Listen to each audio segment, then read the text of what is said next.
Welcome to Life Planning 101, brought to you by Smart Money Group and Kennedy Financial Services in Eastland, Texas. Tune in every week as we share important information to help you and your family live life on purpose. Insurance, investments, legacy and tax planning, and much more. All covered now on Life Planning 101. Hello, everybody.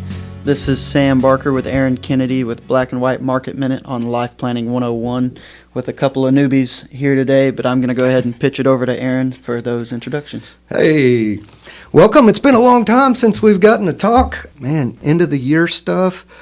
We actually had a great year in 2024. We're going to try to start making these a lot more regular. As everybody knows, we've had a lot going on, and a lot of it is super exciting. And I think we'll be able to talk a lot more about it next week. But as of right now, everything's exciting, and we've been busy, and we're going to try to make this regular. But one of the things I want to start doing is we're going to start calling it our Macro Minute. And basically, it's what in the world is going on in the world, specifically when it comes to currencies, interest rates, and other countries' stock market. So I got some guys that kind of specialize in that, and it's Henry and Brent. Henry's going to be talking about our international markets, and Brent's going to be talking about interest rates. And we're not going to get too complicated here. It's just basically an FYI and what is moving the world today. So, Brent, let's start off with what in the world's going on with interest rates. So things are getting about back to normal. Yield curve's normal. Currently, 1-year CDs are around 4.3%. 30-year Treasuries are around 4.7%. So just getting back to normal there. So if you are out looking for a CD shopping around, you should be getting around that 4.3%. If you aren't or want us to look into it, we certainly would like a call, like to help you with that as well. So that's kind of where we are. Just happy to see things back normal. There's a lot that's going to be going on, but kind of just the brief rundown of where we are. Yeah, perfect. It was sure nice when we can get those short-term CDs for 5.5%.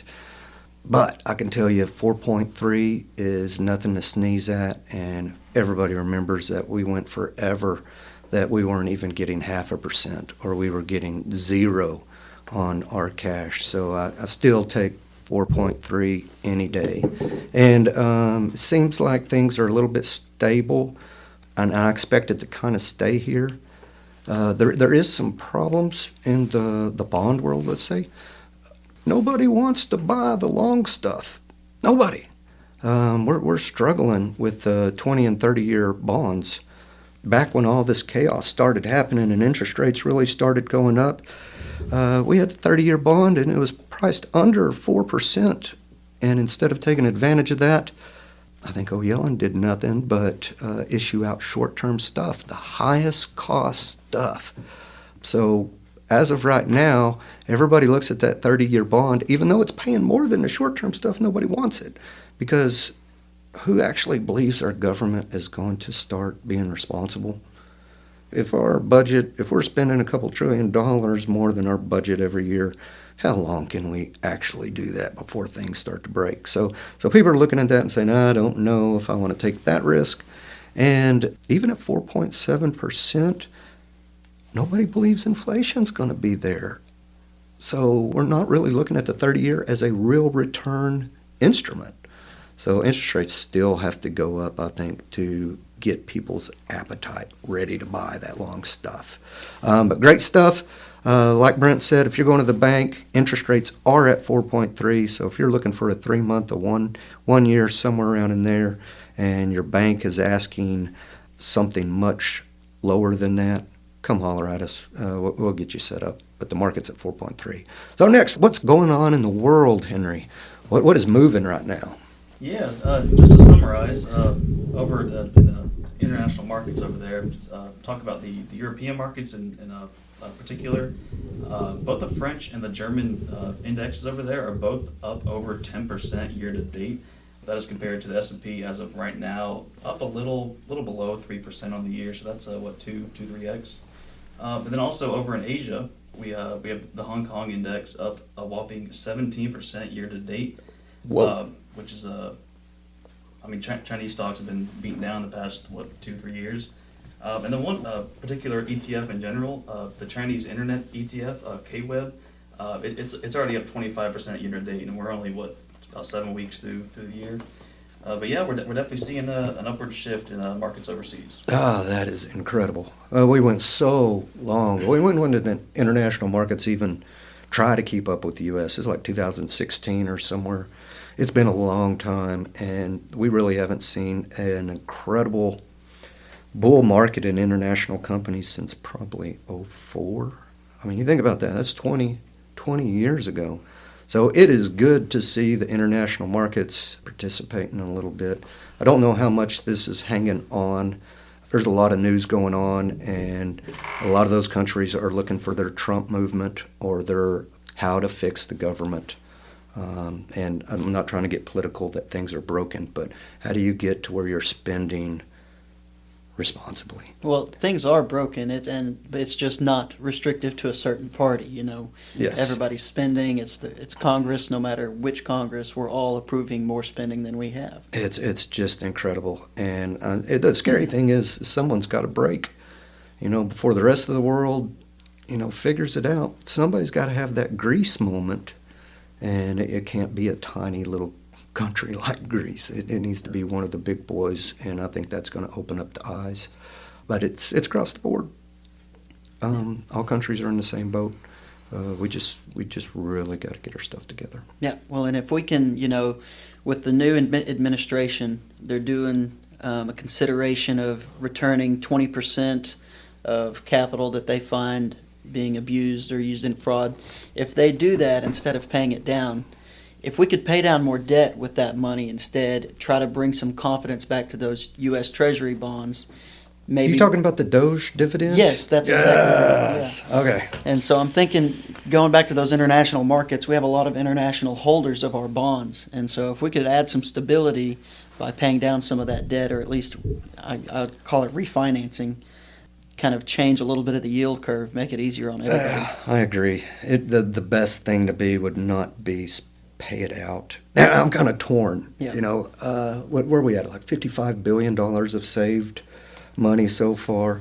I love the idea of showing the American people, here's a $5,000 check. The government saved 4 times this amount so far this year, and I just want to give a little piece of your money back, because it is your money, it was your taxes, and just to open the eyes of the public of what we are doing. Yeah. And we are spending. Now, if they do that, that's not really going to have as much of an effect on inflation as, say, the COVID money, correct? Because that money should be going into the economy through the government anyways. Is that right? Yes and no. Number one, government doesn't spend anything efficiently.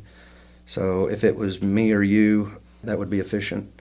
You think about the government, and it probably has about 10% of the effect, just because everybody's paying their friend and people. Using other people's money. $10,000 toilet seats. Come on. Yeah. $2,500 styrofoam cup. Yes. So, anyways, I love the idea, but I think at the end of the day, don't give it back to us. Just pay our stuff down. Because what you said earlier about the COVID stuff, yes, if we put $5,000 a person, the market's going to rip and not going to help inflation at all. Probably go against it. But, that's pros and cons between a little bit more inflation that's not going to go away anyway, and open your eyes and see the silly stuff the government's spending your money on. Yep. So definitely pros and cons. I do want to tell y'all something. I wrote a year in review, first time ever. Everybody should have it as an email, kind of go over what we did in 2024, the things that we got really right and the things that we got really wrong, what drove our portfolios, and some of our winners. So I had a lot of fun putting that together. So if y'all have the time, read that for me and give me some insight. It's kind of funny. I put in there where I messed up. this is I screwed up right here. And I did get some comments from some of our proofreaders of, hey, are you sure you want to let people know you made a mistake? And I was like, yeah, well, number one, I'm human. And number two, if I don't admit what went wrong, I'm never going to learn from it. I'll probably end up doing the same thing. So, point it out. We did some great stuff last year, and we did some stuff I wish I could have back. But that's life. And, if you can practice medicine or keeping people alive, I guess you can practice portfolio management as well. Yeah. Well, and if you don't hit the bullseye, and then you say, no, that wasn't a mistake. I meant to miss the bullseye. Nah, that's BS. silly. We all make mistakes. Anyways, we did have a fantastic year. Our main portfolio, the black and white, the ETF one that most people are very familiar with, we were actually beating the market, or our index, going into the end of the year on an absolute value. So let's say if our index was up 10, our portfolio runs at about 85% of the risk. So index makes 10, we should make 8.5, and that's still a very successful year. But towards the end, like 2 weeks into December, we were beating. We were still greater than the index. And then we ended up coming down a little bit in the last couple of weeks. Just some weird stuff happened. We still outperformed the market on a risk-adjusted basis. We just didn't do it on an absolute return. We also have a stock portfolio, which is our quality growth, and that was we were same thing. We were beating the market quite a bit up until 2 weeks before the end of the year. And one of the things that really hurt us was we own a little company that specializes in diabetes, Novo Nordisk. And I know everybody's heard about it because, number one, we're treating diabetes. And number two, all these new weight loss drugs, they started that movement. So what are they? Ozempic, what are some of the other ones? None of y'all are on these things? Wegovy, there you go. Anyways, you got this huge runway. But I think it was Eli Lilly came out with a oral pill, and Novo just dropped like a rock. And when I say rock, it was bad. Novo, since the end of June, down 39%. December alone, Novo was down 20%. So that wasn't fun. And that was really what drove our portfolio lower, was that one holding. But I can tell you what, guys, this is a beautiful price. Unless you believe this new administration is going to outlaw McDonald's and Coca-Cola, and some of those are our holdings, so I'm not talking bad. I'm making fun of the American people. We're fat. Yeah. That ain't going away. So unless we outlaw the ability to be fat, Novo's going to have a huge runway. And, as of today, Novo's up 5% today. So I can tell you what, if I had to put a couple $100 million to work, it's a pretty exciting time. I mean, the market's behaving badly, and there are some fantastic deals out there. And of course, I'm not talking about the Magnificent Seven or everybody knows the. What's been pushing up? Yeah. But there's other. Novo down 40. Lockheed Martin down 11% this month. Yes, there's a fear that Trump is going to go in there and cut defense spending, but the cash flows and the contracts that Lockheed has today are not going to go away. Those cash flows are still going to be robust. So 11% off, give me that deal all day long. Give me more. Hershey's and Nestle's. Hershey's is down 50%, 47% since May of 2023. Now, who quit eating chocolate? Not me. I love that stuff. Yeah, they've added a jar of chocolate at the front desk, and so I have to make that trip up there. You got to stop every time. Yeah. Anyways, Hershey's is one of the best run companies on the planet. And, it is weak right now because of the cost of cocoa and the weather. Is it going to change? Yes. This is probably, that's probably one of the companies that if I had a 10-year time frame, that's the company I would, well, both of those, Novo and Hershey's, dump my money in, and within 10 years, you're going to have a fantastic return. Now, over the next year or two, who knows? But we have to get excited when we're given these types of opportunities. Another one, Walmart, down 10% in the last 5 days. Down 10% in the last 5 days. If we're going into a recession, where are people going to be buying their stuff? Is it going to be Williams and Sonoma or Walmart? The rougher the economy gets, the more people spend at Walmart. Give it to me all day, straight into my veins. Great value. Yes, Yeah. yes. Unilever, down 10 in the last 6 months. So there is some really exciting companies out there if you look at it from a price standpoint. And I think everybody knows that I'm a believer that we've been in a recession. Regardless of what we've been told, unemployment has been ugly. Consumer spending has been ugly. The amount of debt that we've taken out is unbelievable. And then I'm talking about consumer personal debt. We are struggling, and we've got to come out of it. And I have this belief that we are closer to coming out of it than going in. So we just got to recognize and say, hey guys, this is what our economy's done. This is what we're going to do to fix it and take that step forward. That's it. Just acknowledge it and go. And I'm excited. I'm really excited for our economy and where we're at. The only thing that I'm leery about is how expensive some of those top stocks are. Top end of the market, the Microsofts, the Apples, NVIDIA, all of those are expensive, and that's pushed us up to about the 99th percentile. But I've been saying this for a year now or 2 years. We've been expensive. But I really think economy takes back off and the rest of the market catches up because there's lots of companies that haven't participated, and I'm ready to go. Yeah. Well, and there's a couple ways for, the broader market to get less expensive. It's either going to trade sideways while the earnings catch up, along with the rest of the market's price catching up. Is Yes. that right? Yeah. Or I guess those more expensive stocks can even come down in price and have the same effect. Right. So, think about this. I'm going to talk about NASDAQ a little bit. I think the Magnificent Seven's around, we're just going to say 50%. But, if the Magnificent can drop 10% and the rest of the market jumps up 50%, well, no, let's put that a different way. The rest of the market can go up 20%, and we still have a very small market movement while everybody is catching up.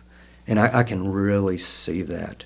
Any historians out there, go back and look in the 2003, during the dot-com bust when the NASDAQ dropped 90%. But small companies knocked it out of the park. Value companies knocked it out of the park. There was a lot of winners that time, even though the market was incredibly ugly. So it's a good time to pay attention to what you own and get out there and get some good valued companies right now. Because there's a difference between stocks and the companies themselves.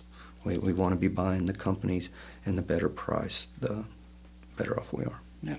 So really quick, I'm going to jump into some shorter term numbers right here and try to pull out what's pulling the market back and what's pushing the market forward. So I've got some January numbers here. It looks like pure growth continues to drive the market up 5.8% in January. This is out of the S&P 500. If you broke the S&P 500 into 15 or 17 different sections, growth is driving it. Momentum continues to push the market higher. And then some of the things pulling back that are less popular right now are going to be low volatility, high dividend, returned 1.1 in January as opposed to the 5.8, which was the leader, that pure growth number that I just talked about. Low volatility returned 2.1, right along with high dividend, and the S&P 500 as a whole returned 2.8. So they were kind of pulling back from the performance, but really pure growth drove forward in January. If we look at the last 12 months from January to January, momentum, 12-month total return, 45%, just absolutely outrageous. A lot of that being the Magnificent Seven. If we look at instead of the momentum, we look at growth, up 36% over the last 12 months from January to January. The things that have been pulling back, Dividend Aristocrats, high beta, value, low volatility, value. So all of those things are kind of retracting from the market performance and pulling back. But it's really that overperformance of the momentum section, or the momentum factor of the S&P 500 that's pushing forward. So over the last 12 months, the S&P 500 is up 26.4% January to January, and the majority of that came from what's been working has continued to work. Yes. And this is good because, we're going to be able, like I said, those growth stocks on average were up about 40%. They cannot keep growing forever. Eventually something's going to crack, and those are going to get repriced. So we're at a point right now that we can buy something other than the Magnificent Seven and get it at a cheap enough price that we can do pretty well and, help protect our portfolio on the downside. So it's a good time. It's a good time to be taking some risk off the table. And I'm not necessarily saying go to cash, but it's time to start looking at some of these companies that have not participated. And they are fantastic companies, and they are being run by fantastic CEOs. And, you don't get this kind of opportunity too often to buy great companies at great prices. And, look elsewhere. Like Henry is saying, the rest of the world's looking outside the United States, and lots of money is flowing in. Lots of money is flowing into things other than the Magnificent Seven. And I think all of that is just stress and fear about how expensive things are. Does anybody believe AI is going to go away, or AI is going to slow down, or the Internet of Things is going to slow down, or we don't need our computers anymore? No, that's accelerating. It's exponential acceleration. So what do we need? We need more electricity. We need more real estate to house the servers. We need. And the needs have not been priced up. The wants have, and the drivers, the Microsofts and the NVIDIAs and all that, but everything else is being left behind. And get it while you can, because this doesn't last forever. Well, do y'all have anything else y'all want to touch on before we leave them with it today? That's it. I think we're kind of lucky. Usually Brent never stops talking and he just rattles and rattles and rattles. Stage fright. Today we lucked out. We all got a little opportunity to talk. Maybe next week. Matt's out of town. He's with my dad. They're in California. We're at a coaching program, and I'm supposed to meet them down there tonight. So hopefully next week we can get Matt on here and he can give us some planning ideas and Get back into the swing of things. Get back in the saddle and keep going. Yes, sir. Well, that'll close us up today on Black and White Market Minute with Life Planning 101. Thank you for joining us for Life Planning 101, brought to you by Smart Money Group and Kennedy Financial Services. If you have questions, you can email them to lifeplanning@kennedy-financial.com. Be sure to tune in next week for more Life Planning 101. The opinions expressed herein are those of the firm and are subject to change without notice. The opinions referenced are as of the date of publication and are subject to change due to changes in the market or economic conditions and may not necessarily come to pass. Any opinions, projections, or forward-looking statements expressed herein are solely those of the author, may differ from the views or opinions expressed by other areas of the firm, and are only for general informational purposes as of the date indicated.